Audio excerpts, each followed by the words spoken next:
What's up, everybody? Welcome back to the channel. And in today's video, we are going to be reviewing what is considered to be many's 2024 Game of the Year, Black Myth Wukong. Now, is it my Game of the Year? Well, we're going to dive into what I liked about the game, what I did not like about the game. And without further ado, let's just start with the story like we always do in my reviews. Alright, so Black Myth Wukong, the story is okay. It takes very heavy inspiration to Journey to the West, which is a Chinese novel and whatever, which is basically Sun Wukong goes on a journey to the West, defeating gods, deities, and stuff, gaining immortality. And yeah, and this game takes heavy inspiration from that novel. And honestly, it adapts the story okay. It's not great. I think this game really relies on the fact that you should know the story before going into the game, because it's really like a afterthought, honestly. And that's my biggest flaw in this game, is the story is not too wellly detailed and told to you that much.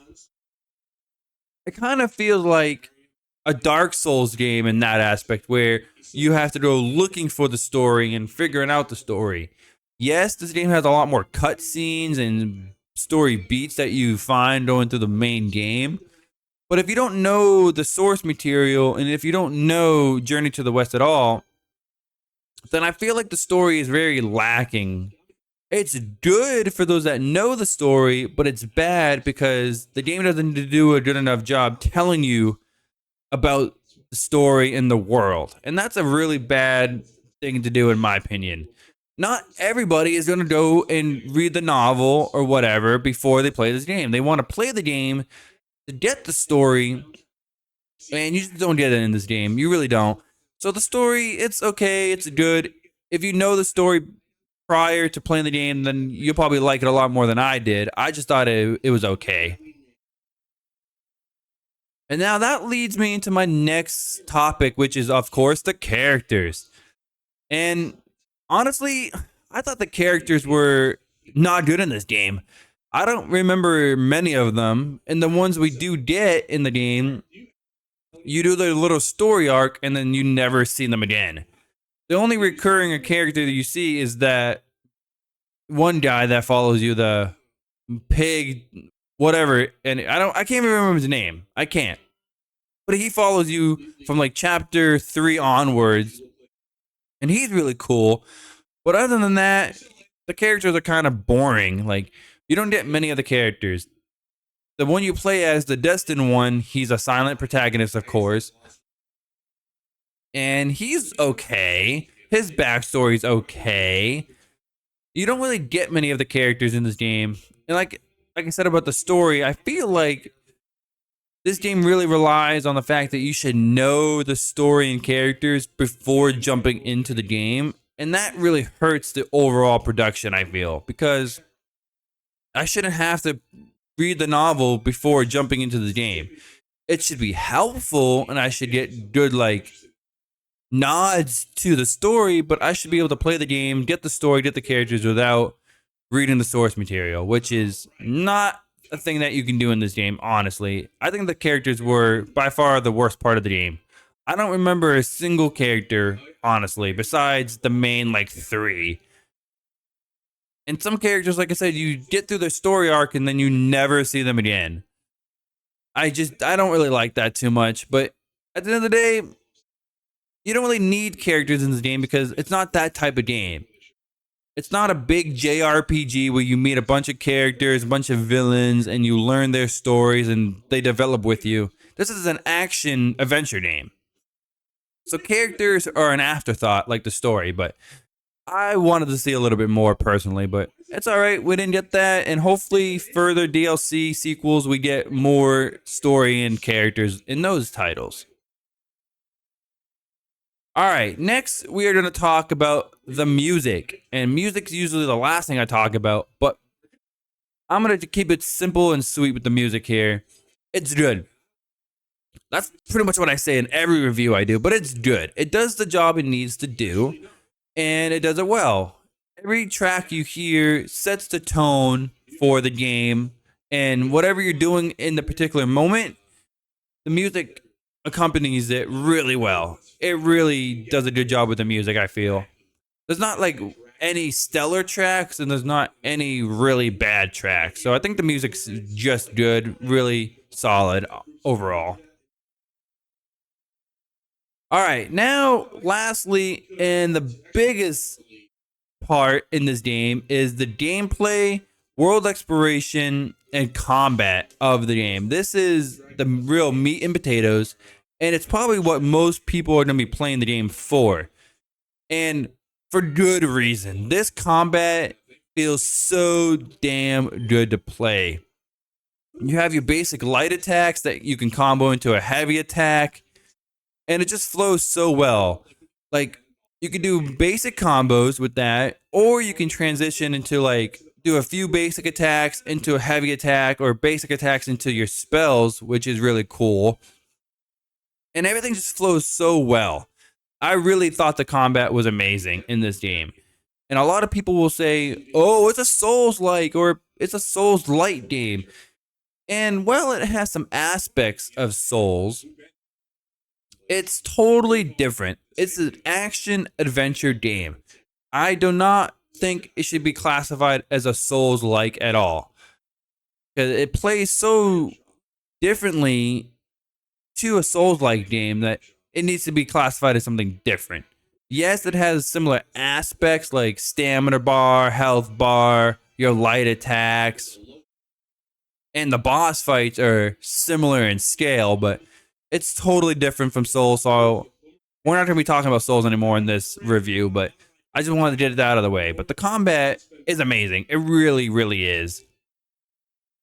And the cool thing about this game with the combat is you have your basic attacks, like I said, but you also have spells. Throughout the game, you'll earn and unlock a bunch of different spells that do different things. Like you can immobilize the enemy. You can create clones of yourself. You can create a decoy of yourself so you can get behind the enemy and attack them without worrying. You can have a healing spell. There's so many different spells in this game that accompany the gameplay so well. I really love the combination of spells and attacks in this game to flow into a beautiful and fun, immersive game to play overall. It's really well done. On top of the spells, on top of the combat, you can transform into various enemies you defeat. Like, almost any enemy you defeat in this game, you can eventually get their spirit, and the spirit allows you to transform into them. And every spirit has different play style and different abilities equipped. Like some are heavy attackers, some are good for magic, some have good buffs and debuffs. And that creates a much more varied gameplay. And couple that with the amazing spells and amazing physical attacks, you can do endless possibilities with the combat. And I think they did a great job developing a fun, intriguing, in-depth combat system in this game. Now, the same can't be said about the world exploration. It's not an open world game, but it's not a linear game. It's like a middle ground between the two. You have these vast, big areas that are semi-open, but at the end of the day, it all leads back into the same location, which is really cool. I really like that. So you take the left path, for example, it will eventually lead you to the goal that you're trying to do, the end of the area where the boss is, or you can circle back through the middle of the area, which will eventually circle into the right side of the area, and it all eventually leads to the same destination. And that exploration is really cool and really fun to explore. But my biggest problem with the world exploration in this game has to be the fact that, one, there's no mini map, and two, while it's a good thing that everything leads to the same area, it kind of makes it pointless to go off the beaten path and try to explore, because the treasures that you find in the game, the hidden items you find in the game, None of them are too important or too game breaking or fun to collect because 9 times out of 10, what you find in the treasure chest is just to be used to sell. And the rare times you do find a good piece of accessory or whatever, the ability on it is not too great. You get your really good stuff from shops and NPCs. You get your good like abilities and stuff. So exploring in the game is fun and I really enjoyed it. I just wish they had a mini map so I can see where I'm going. I hate being lost in games, but it's a minor nitpick. I didn't need the mini map. I just thought it would be useful. But the big issue is the fact that I would find this really cool hidden area, but the reward for finding that area was things I sold for money, and it's really a shame. But to accompany the gameplay, the combat, how do you get new skills? How do you get abilities? Well, Black Myth Wukong does a great job of giving you a very vast skill tree. And this skill tree you can use to level up your health, your MP, your strength, your defense. You have other skill trees that you can use to like power up your spells, your transformations, and stuff like that. So you get all these new abilities and via the skill tree to cater to your play style, which is really fun. And you have 3 different stances. So you have the thrust, the power, and one more, the pillar stance. You have those 3 stances that you can change to on the fly, and they all have different play styles, which makes the gameplay even more varied. But what's really cool about the skill system in this game, at any shrine, which is the bonfire in the game, at any shrine, you can respec your skill points at any time for free of charge. So if you want to play with pillar stance and you're used to smash stance, you could do that easily. You can try something else. Oh, you don't like this spell and you wasted points on it, you can respec into a different spell. I love it. I just thought all the different systems of the combat flowed into a beautifully crafted game. And it's so much fun to play. And let's not talk about the bosses. There are over 80 bosses, and every single boss fight in this game is so varied and so different and so much fun to fight.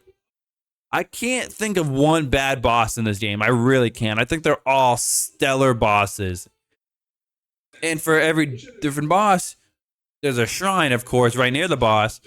And if one setup that you're using doesn't work, you can easily change your playstyle to cater to the boss to make it easier for you. And I love that customization and adaptability that you can do in this game.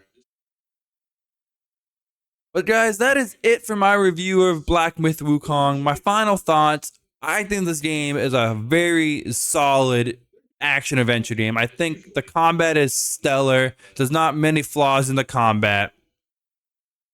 I think the music accompanies the game pretty damn well. The only thing this game is lacking is in its story and characters. But like I said, it's not a JRPG, so those things are not as important as the gameplay and the combat, which are top notch. And for that reason, I gotta give Black Myth Wukong a 9 out of 10. And is it my game of the year? No. It's not my personal game of the year of 2024, but it is a very close front runner into the 2024 best game. But guys, that's my review for Black Myth Wukong. I hope you did like it. If you did like the video, hit that like button. Subscribe for more JRPG reviews, top 10s, let's plays, and much more JRPG content to be coming. Thank you all for watching, guys, and until next time, I'll see you in the next video.